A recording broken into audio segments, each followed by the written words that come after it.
Assalamualaikum warahmatullahi wabarakatuh. Innal hamdalillah nahmaduhu wa nasta'inuhu wa nastaghfiruh wa na'udzu billahi min shururi anfusina wa min sayyiati a'malina. Man yahdihillahu fala mudilla lahu ومن يضلل فلا هادي له. أشهد أن لا إله إلا الله وحده لا شريك له وأشهد أن محمدا عبده ورسوله وبعد. Terakhir tentang Al-Quran adalah kalamullah, ucapan Allah, perkataan Allah. Tentu tidak bisa dipisahkan dengan diri Allah. Dengan demikian Al-Quran makhluk apa bukan? Al-Quran tentu bukan makhluk, karena seluruh makhluk adalah terpisah dari diri Allah. Salah satu sifat Allah adalah ba'inun an kulli khalqihi, terpisah dari seluruh makhluknya, termasuk Arsy. Arsy adalah makhluk terbesar, makhluk tertinggi, makhluk terdekat dengan Allah secara jarak, tapi tidak menyatu dengan Allah, tidak menempel dengan Allah. Allah tidak duduk menempel di Arsy, bukan. Allah jauh di atas Arsy. Walaupun makhluk terdekat dengan Allah adalah Arsy.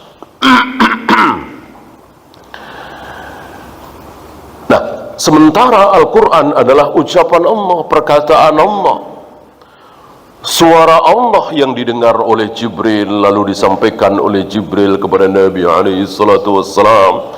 Mana mungkin Al-Quran makhluk? Mana mungkin ada makhluk menyatu dengan diri Allah? Maka tidak ada tawar-menawar dalam hal ini. Ahlus Sunnah meyakini Al-Quran bukan makhluk, karena Al-Quran adalah kalamullah, ucapan Allah, bisautin wa harfin. Ada suaranya, ada hurufnya, ada sinnya, ada sotnya, ada nunnya, ada zalnya, dan seterusnya, persis seperti yang Jibril sampaikan kepada Nabi alaihi salatu wassalam, Nabi sampaikan kepada para sahabat, sahabat sampaikan kepada para tabi'in, tabi'in sampaikan kepada atba'ut tabi'in, terus sampai kita semua. Yang tadinya ada 7 huruf yang dimaksud bukan huruf menurut pengertian bahasa kita. 7, mungkin terjemah bebasnya 7 dialek, 7 versi bahasa Arab ada 7. Sekarang tinggal 1, yang 6 dibakar atas perintah Utsman bin Affan ketika kaum muslimin mulai berselisih. Di zaman Nabi, di zaman Abu Bakar, di zaman Umar, enggak ada masalah. Orang membaca begini berbeda, seperti ta'ala, halumma, ini kan jauh sekali, bukan qiraah sab'ah, 7 bacaan, bukan. Kalau itu masih ada sampai hari ini. Ihdinas siratal mustaqim, ihdinas siratal mustaqim, masih ada. Laqad kana lakum fi rasulillahi uswatun hasanah, bisa juga iswatun hasanah. Ulaika hum khairul bariyah, ulaika hum khairul bari'ah, masih ada. Itu sekedar qiraah sab'ah. Yang sudah tidak ada adalah 6 huruf, 6 dialek. Karena terjadi perselisihan yang mengkhawatirkan di zaman Utsman. Maka Utsman memerintahkan kepada para gubernur untuk menerima satu salinan dari pusat dari Madinah, kemudian dikirim ke Syam, ke Mesir, ke Yaman, ke Yordan dan seterusnya. Dan beliau perintahkan di luar ini bakar, di luar ini bakar. Berarti sudah tidak ada lagi kecuali di dada-dada para sahabat tabi'in. Setelah itu kan mereka pasti wafat, hilang. Yang tidak hilang yang dikirim oleh Utsman dari Madinah itu. Maka terkenal sampai sekarang mushaf Utsman. Itu satu di antara yang 7. Adapun yang 6 telah dibakar dan seluruh sahabat sepakat. Tidak ada satupun sahabat yang protes. Berani-beraninya Anda wahai Amirul Mukminin membakar 6 huruf, 6 dialek dalam yang keluar dari lisan Nabi. Enggak ada, semuanya sepakat. Kita tahu kesepakatan sahabat hampir sama dengan wahyu. Walaupun wahyu telah putus, tapi ketika sahabat sepakat, itulah kebenaran. Karena wahyu mengatakan, Rasul mengatakan, la tajtami'u ummati 'ala ad-dhalalah. Tidak mungkin para sahabatku bersepakat dalam kesalahan. Para sahabat sepakat dan ternyata kesepakatan itu salah, tidak mungkin. Mustahil. Ketika para sahabat sepakat, pasti benar. Okay. Dan kisah menyedihkan sudah kita bahas waktu itu, bagaimana Imam Ahmad seorang diri berdua dengan muridnya Muhammad bin Nuh. Di kemudian hari Muhammad bin Nuh tidak lama meninggal. Jadilah Imam Ahmad sendiri, seorang diri, berteriak lantang bahwa Al-Quran bukan makhluk. Sementara ulama-ulama lain, bahkan atas persetujuan beliau nggak apa-apa, ucapkan bahwa Al-Quran itu makhluk, nggak apa-apa, dengan lisan. Dengan lisan. Adapun hati kalian tetap yakin bahwa Al-Quran bukan makhluk, karena Al-Quran adalah kalamullah. Untuk apa? Untuk menghindari kekejaman penguasa Khalifah Al-Ma'mun yang terkena syubhat. Khalifah Al-Ma'mun ini khalifah yang cinta ilmu. Khalifah Al-Ma'mun ini khalifah yang sangat gemar dengan ilmu, tapi sayang beliau terkena syubhat. Ibnu Abi Du'ad, salah satu tokoh ahlul kalam, mempengaruhi beliau. Khalifah Al-Ma'mun adalah khalifah pertama di muka bumi yang keluar dari manhaj salaf. Bukan keluar dari Islam, bukan. Keluar dari manhaj salaf tidak otomatis keluar dari Islam. Tidak kafir. Tapi bukan ahlus sunnah, bukan salaf. Ya, sementara ayahnya siapa? Harun ar-Rasyid adalah khalifah terakhir. Khalifah terakhir yang bermanhaj ahlus sunnah. Dari mulai Abu Bakar, Umar, Utsman, Ali, Muawiyah, Abdullah bin Zubair, sempat Yazid, terus sampai Umar bin Abdul Aziz, sampai dinasti Abbasiyah, sampai sampai Harun ar-Rasyid, semuanya adalah salaf, ahlus sunnah. Tidak ada satupun khalifah yang khawarij, Jahmiyah, Jabariyah, Asy'ariyah, Maturidiyah, apalagi Rafidah, enggak ada. Ini khalifah pertama yang menyimpang dari manhaj ahlus sunnah, Khalifah Al-Ma'mun, putra dari Harun ar-Rasyid. Qadhi Iyad dan beberapa ulama itu sempat berdoa dan sering berdoa, ya Allah panjangkanlah umur Harun ar-Rasyid, ya Allah panjangkanlah umur Harun ar-Rasyid, ya Allah panjangkanlah umur Harun ar-Rasyid. Firasat, rupanya beliau punya firasat bahwa Harun ar-Rasyid adalah khalifah terakhir yang bermanhaj ahlus sunnah. Dan betul, musibah besar menimpa kaum muslimin, terutama ulama Ahlus Sunnah ketika Khalifah Al-Ma'mun menggantikan Harun Ar-Rasyid. 30 bulan kira-kira Imam Ahmad dipenjara dan sempat disiksa karena tidak mau mengakui bahwa Al-Quran adalah makhluk. Beliau yakin dengan seyakin-yakinnya, teriak lantang bahwa Al-Quran adalah kalamullah, bukan makhluk. Ya, kita tinggalkan masalah Al-Quran ini, kalamullah bukan makhluk. Kita lanjutkan poin ke-17. Wal imanu birru'yati yaumal qiyamah. Beriman meyakini adanya ru'yah. Apa ru'yah? Ra'a, yara, ru'yatan. Melihat. Melihat. Melihat apa? Melihat apa? Melihat wajah Allah. Ini ditekankan betul. Sebagaimana Al-Quran itu kalamullah, ditekankan betul. Adapun Allah itu cuma satu, gak ada duanya. Ini gak ditekankan. Ya, Allah itu berkuasa terhadap segala sesuatu, tidak ditekankan. Allah itu gak punya anak, nggak punya ayah, nggak ditekankan oleh ulama Ahlus Sunnah. Kenapa? Kenapa? Bukankah itu juga penting? Kenapa? Ada yang tahu?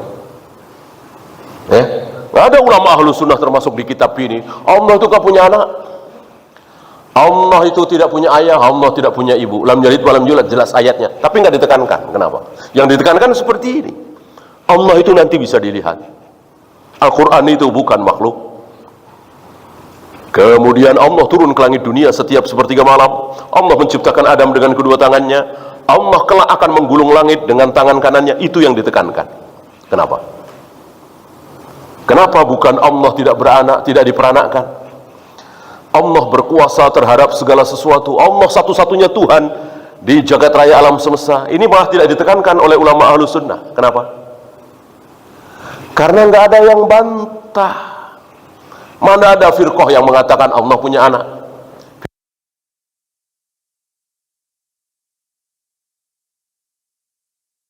Ngapain membahas sesuatu yang kaum muslimin sudah benar? Ngapain menghabiskan waktu untuk sesuatu yang kaum muslimin udah tahu? Begini rupanya Ahlus Sunnah cara berdakwah. Yang dibahas oleh Ahlus Sunnah, yang diteriakkan oleh Ahlus Sunnah adalah sesuatu yang saudara-saudara kita kaum muslimin belum benar, masih keliru. Berapa banyak saudara-saudara kita yang mengatakan Allah ada di mana-mana.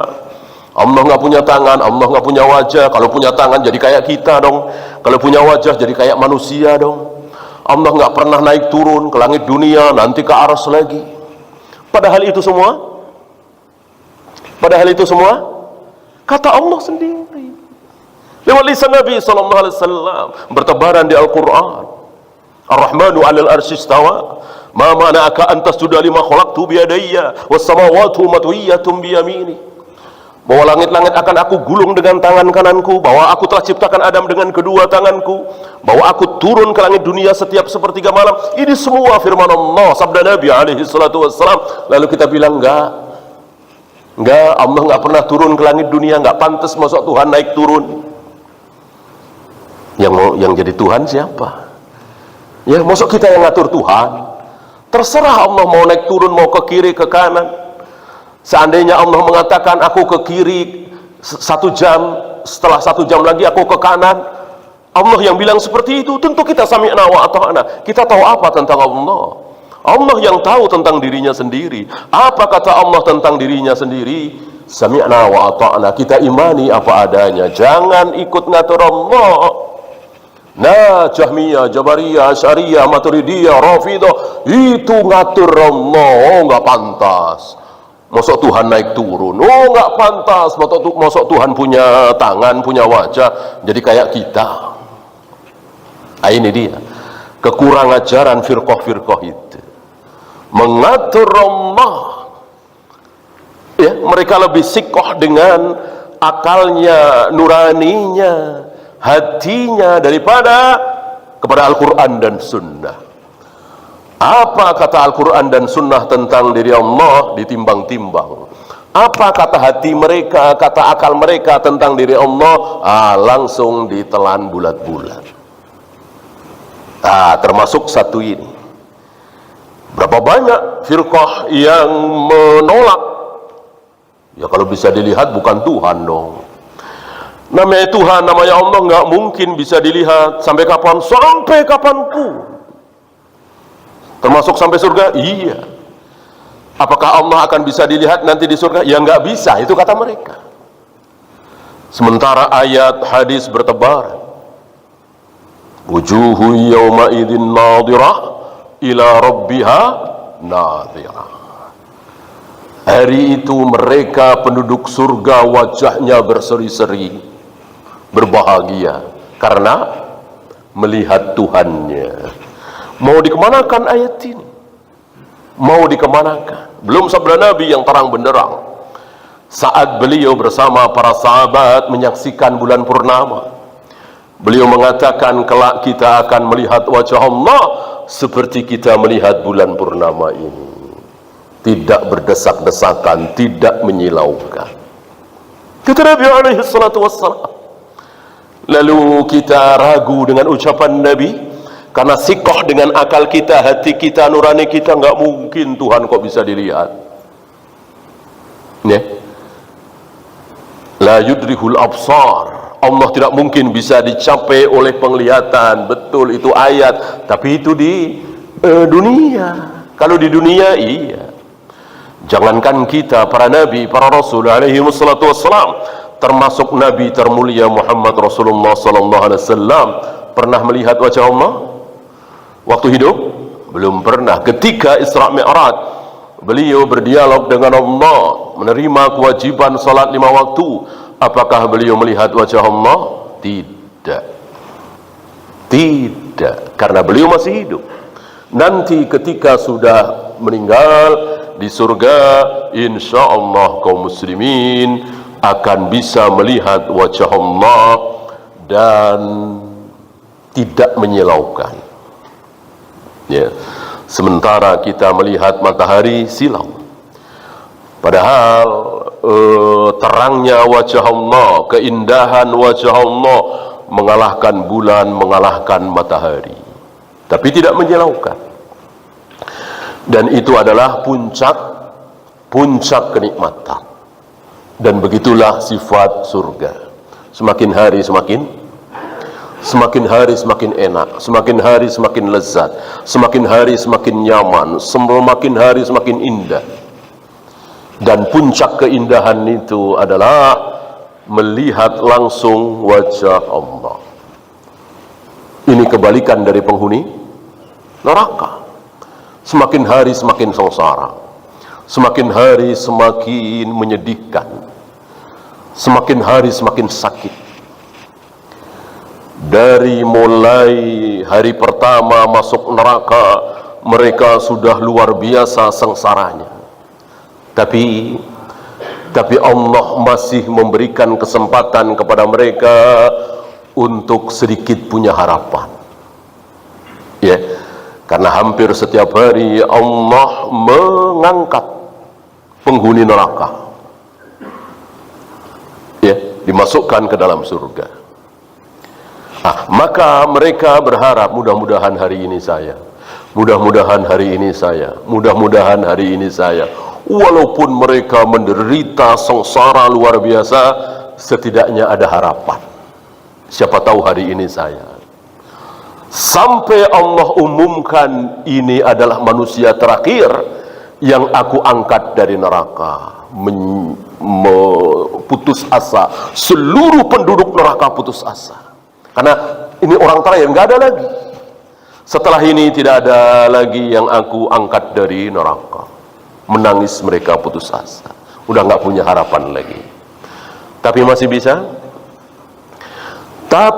bisa bicara. Ya Allah, sakit ya Allah, ampuni kami ya Allah, kembalikan lagi kami ke dunia ya Allah, kami akan beramal saleh ya Allah, kami tidak akan kafir kepada Engkau lagi ya Allah, dan seterusnya.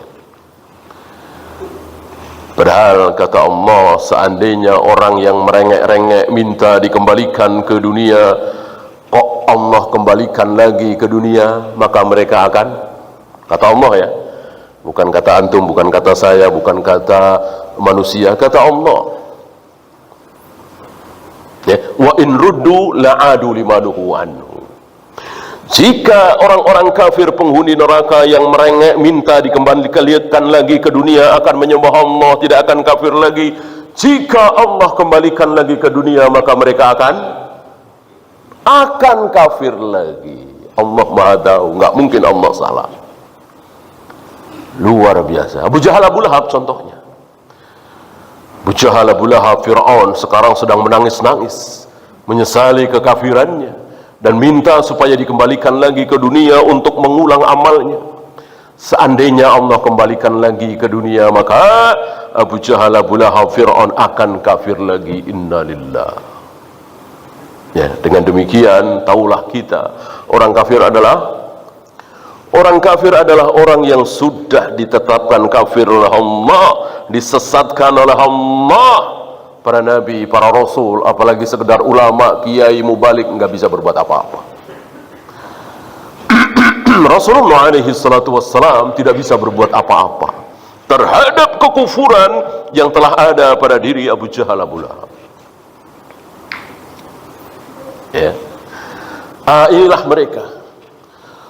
Walaupun mereka sudah putus asa, tidak mungkin diangkat ke surga, dibebaskan dari neraka, setidaknya mereka masih bisa ngomong, ya Allah sakit, ya Allah ampuni kami, ya Allah kembalikan, dan seterusnya.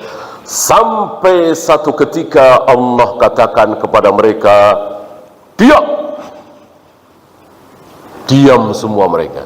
Ngomong saja sudah nggak bisa. Konsentrasi menerima siksaan selama-lamanya.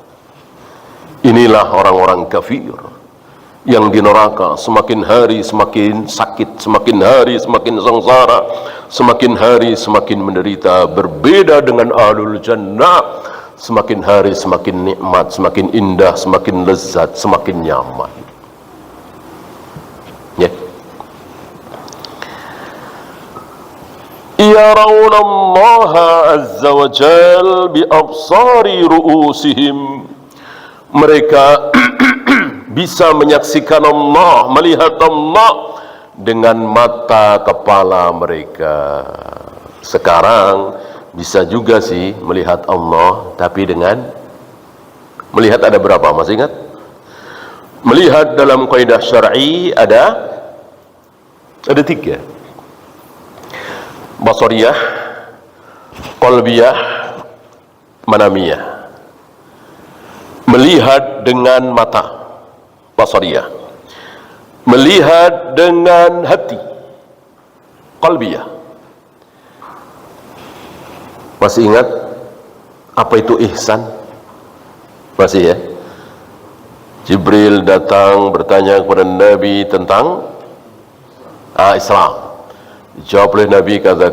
Kemudian Jibril bertanya lagi tentang iman. Dijawab oleh Nabi begini. Kemudian setelah itu Jibril bertanya lagi kepada Nabi tentang ihsan. Ihsan. Dari sini kita tahu bahwa pertanyaan Jibril ini berurutan, tidak ngacak. Kalau Jibril bertanya dulu tentang iman baru Islam, ini ngacak. Bertanya dulu tentang ihsan baru Islam kemudian iman, ini ngacak. Jibril berurutan karena Jibril berilmu. Jibril bertanya bukan karena Jibril tidak tahu, tapi agar yang lain ikut tahu, agar para sahabat yang ada di situ menjadi tahu. Ya. Oleh karena itu, para imam menyimpulkan orang yang Islam belum tentu iman, belum tentu ihsan. Orang yang beriman sudah pasti Islam, belum tentu ihsan. Orang yang ihsan sudah pasti dia Islam, sudah pasti dia iman. Begitu urutannya. Islam apa antum tahu, iman apa antum tahu, rukunnya ada 6. Ihsan. An ta'budallaha ka'annaka tarah. Engkau menyembah Allah seolah-olah engkau melihat Allah. Seolah-olah, tentu bukan dengan mata, dengan hati. Jadi ketika antum sholat, apalagi sendirian, qiyamul lail, seolah-olah antum sedang melihat Allah. Tentu enggak semua kita sanggup. Oleh karena itu, ihsan wajib apa tidak? Tidak wajib. Kalau ihsan itu wajib, barangkali kita semua berdosa. Sulit kan? Salat menyembah Allah seolah-olah kita sedang melihat Allah. Sulit. Tidak semua orang bisa. Walillahil hamd, tidak wajib. Yang wajib adalah Islam dan iman. Islam bisakah? Gampang. Iman insya Allah bisa. Ihsan tidak wajib karena udah tinggi. Ya.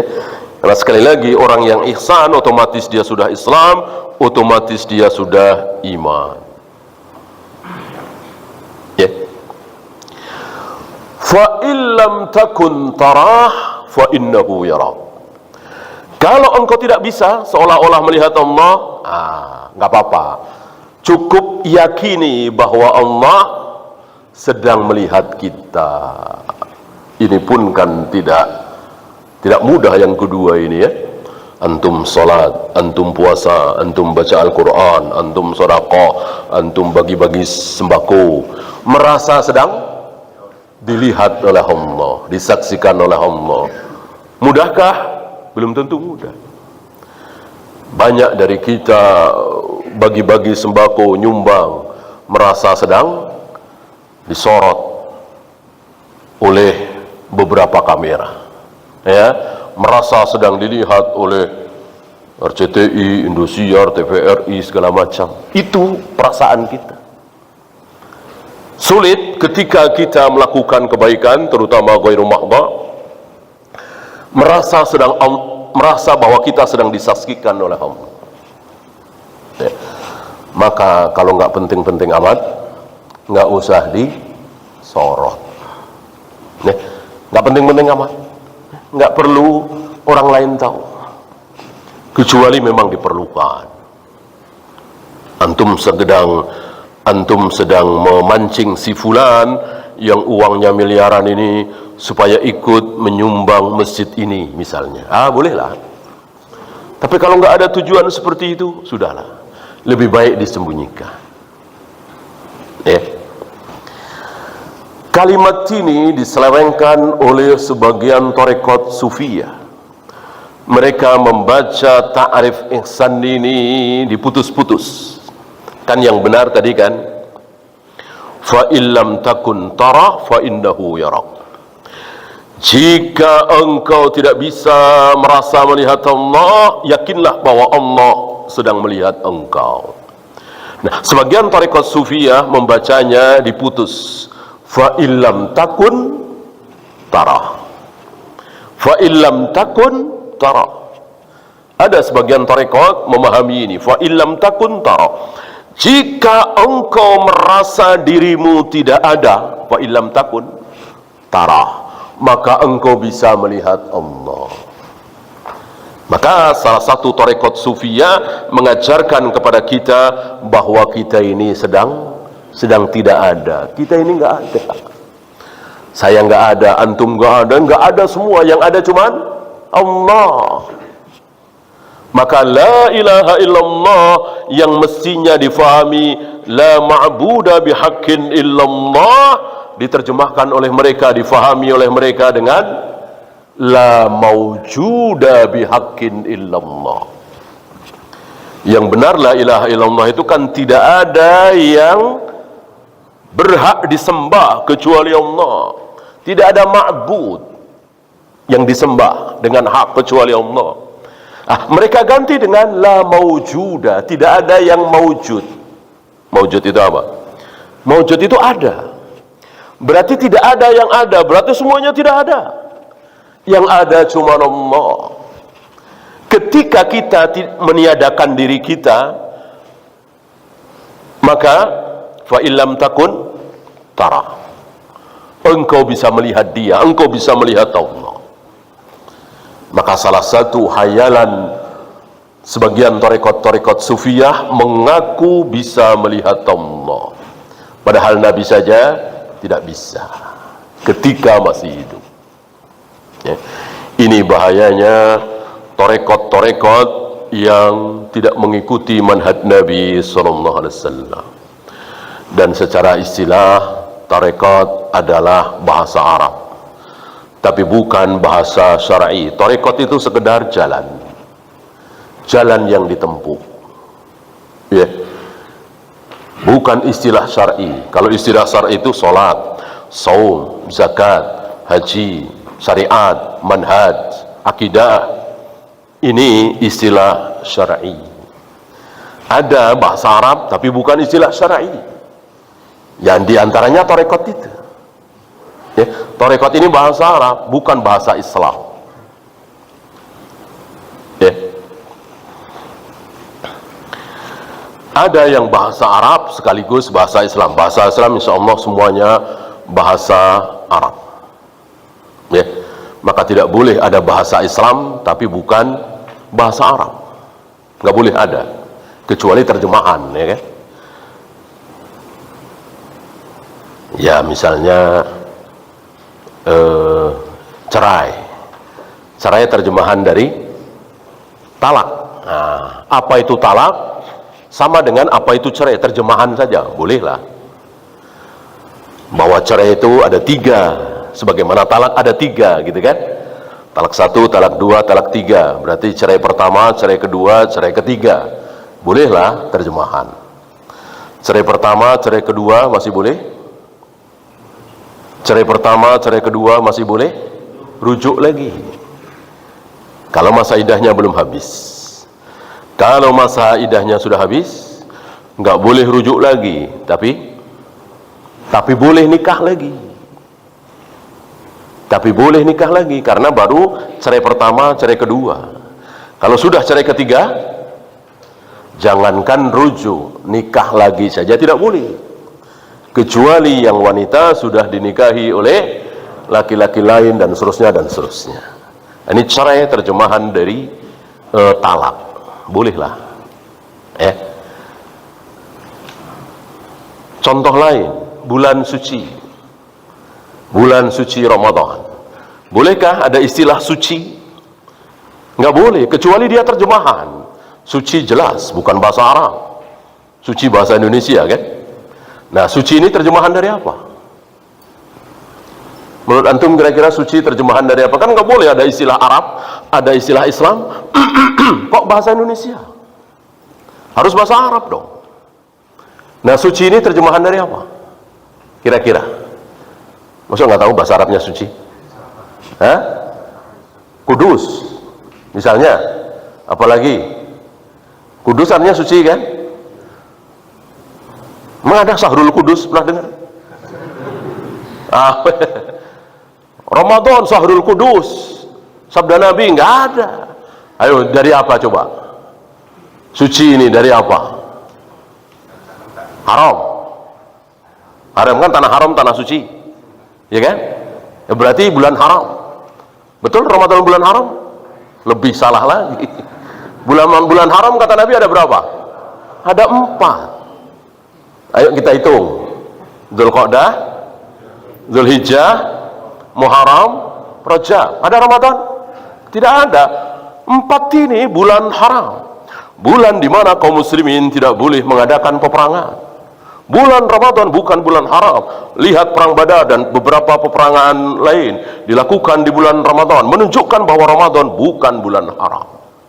Bulan haram yang 4 tadi. Lalu terjemahan dari mana bulan suci ini?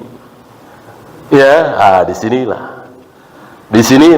Maka sekecil apapun sebuah kesalahan tetap salah.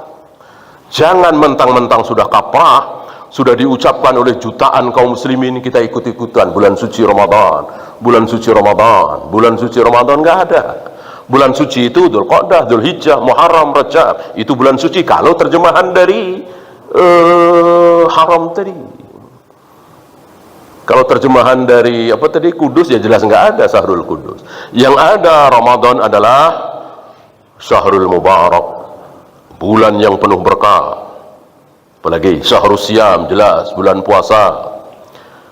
Apalagi Syahrul Quran, bulan di mana diturunkan Al-Quran pertama kali. Atau tafsiran lain, bulan di mana Al-Quran dalam jumlah 30 juz diturunkan dari Lauh Mahfuz ke Baitul Izzah.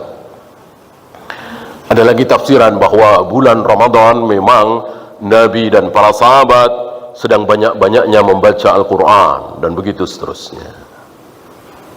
Ya. Jadi jelas sebuah kesalahan mengatakan bulan suci Ramadan sebagaimana zakat fitrah. Ini sebuah kesalahan. Zakat fitrah, ya, sebuah kesalahan besar istilah zakat fitrah. Yang benar zakat fitri. Fitri dengan fitrah kan jauh. Fitri itu apa? Fitr, makan. Maka zakat fitr itu beras, jagung, kurma, gandum, bukan uang. Sesuai dengan nama zakatul fitri. Kalau fitrah laki-laki begini, fitrah wanita begini, fitrah anak-anak begini, ya. Ya, sesuai dengan besoknya Idul Fitri, pas Idul Fitri, zakatnya zakat fitri, besoknya Idul Fitri. Maka Idul Fitri, Id artinya kembali, Fitri artinya makan. Maka Idul Fitri kembali makan, sarapan setelah sebulan tidak makan pagi, makan siang. Idul Fitri, dari mana kembali suci? Dari mana? Kembali suci dari mana? Ya, Idul Fitrah dong, ya. Fitrah kan bisa kan, yuradu alal fitrah kan. Kullu mauludin yuladu alal fitrah. Setiap anak yang lahir dilahirkan dalam keadaan fitrah. Bisa diterjemahkan dengan suci. Gitu. Secara lafaz dan secara kenyataan jauh sekali dari kebenaran. Kembali suci. Satu Syawal itu katanya kembali suci. Padahal kita lihat di satu Syawal, antum bisa lihatlah, masjid-masjid tambah rame apa jadi malah kosong. Malah kosong. Kemarin-kemarin waktu itikaf, tarawih dan seterusnya, luar biasa. Begitu satu Syawal, dua Syawal, sepi, kosong. Makan, berbuat maksiat dan seterusnya, nggak sesuai dengan kenyataan. Kembali suci. Ya. Ini dia, maka kita wajib belajar Islam ini dari sumbernya, dari qala Allah wa qala Rasul, agar kita tidak menjadi bulan-bulanan hanya mengikuti kebanyakan manusia. Jangankan kita, Nabi saja diancam, wa in tuti aktsara man fil ardi yudilluka an sabilillah. Muhammad, ini kitabnya kan beliau. Wa in tuti, bukan tuti'u, artinya memang anta, engkau Muhammad, jika engkau mengikuti kebanyakan manusia di muka bumi, maka pasti mereka akan menyesatkan engkau dari jalan Allah. Jadi mengikuti kebanyakan manusia dijamin sesat. Maka jangan mengikuti kebanyakan manusia, jangan mengikuti kebanyakan orang, jangan mengikuti mayoritas. Justru yang dijamin benar mengikuti satu manusia yang pasti benar, yang tidak mungkin salah, yang maksum, yang jangankan dosanya yang sudah dilakukan, yang belum dilakukan saja sudah dijamin ampun, dijamin ridha, dijamin surga. Satu manusia, siapa? Muhammad Rasulullah sallallahu alaihi wasallam. Kita ikuti satu manusia, jangan mengikuti kebanyakan orang. Disinilah rusaknya prinsip demokrasi. Demokrasi mengajarkan kepada kita bahwa kita disuruh mengikuti orang banyak. Kalau sudah kehendak mayoritas, pasti benar. Ini prinsip demokrasi. Suara rakyat, suara Tuhan. Jadi kalau rakyatnya jahil, Tuhan ikut jahil. Rakyatnya ahli maksiat, Tuhan maksiat. Innalillah. Bagaimana prinsip seperti itu? Kita mau ikut-ikutan. Kita mau ikut-ikutan dengan ikut prinsip seperti ini, nanti kita dapat pemimpin yang baik, pemimpin sesuai dengan pilihan kita, pemimpin yang amanah, yang jujur, yang adil. Nggak mungkin. Prinsipnya sudah rusak serusak-rusaknya, lalu bisa menghasilkan pemimpin yang baik, tidak mungkin. Dan itu sudah hampir 100 tahun ini, apa kita nggak jadikan pelajaran? Bagaimana demokrasi di Aljazair, di Fis ya, partai Islam satu-satunya di Aljazair. Bagaimana di Mesir, bagaimana di Sudan, bagaimana di Yaman, termasuk di negeri kita ini. Pernahkah kaum muslimin jaya menang gara-gara menang pemilu? Partai Islam menang pemilu? Masumi kayak apa? Iya kan? Antum yang umur 60-an, 65, insya Allah tahu apa itu Masumi. Majelis Syura Muslimin. Luar biasa ya, bersaing dengan PKI waktu itu, dengan PNI, ya kan? Masumi luar biasa. Apa yang didapat? Nggak ada. Nggak ada. Termasuk di atas tahun 2000-an, di mana partai-partai Islam tampil. Dan lumayan waktu itu mendapatkan suaranya. Dapat apa Islam? Nggak dapat apa. Maka sadarlah kita bahwa jalan keluar menuju kejayaan Islam bukan dengan partai Islam, tapi dengan dakwah ilallah, mengajak kaum muslimin untuk taat kepada Allah setaat-taatnya. Ketaatan terbesar apa? Ketaatan terbesar apa? Tauhid. Dengan demikian kita ajak kaum muslimin untuk menjauhkan diri dari maksiat sejauh-jauhnya. Kemaksiatan terbesar apa? Syirik. Syirik. Adakah partai Islam yang teriak-teriak mengajarkan tauhid? Jauhi syirik, kuburan keramat, dukun-dukun. Kita nggak dengar partai-partai Islam teriak seperti itu, ya. Yang ada pembangunan, ya, komisi A, komisi B, hal-hal kecil diurusi. Sementara syirik ini, kaum muslimin sedang terjatuh ke dalam syirik. Dukun-dukun laris, jimat-jimat laris, tempat-tempat keramat laris dikunjungi oleh kaum muslimin. Lalu kita berharap kejayaan Islam, mustahil. Diawali dengan tauhid, Islam akan jaya. Bukan diawali dengan kemenangan dalam pemilu. Wallahu a'lam. Sedikit lagi.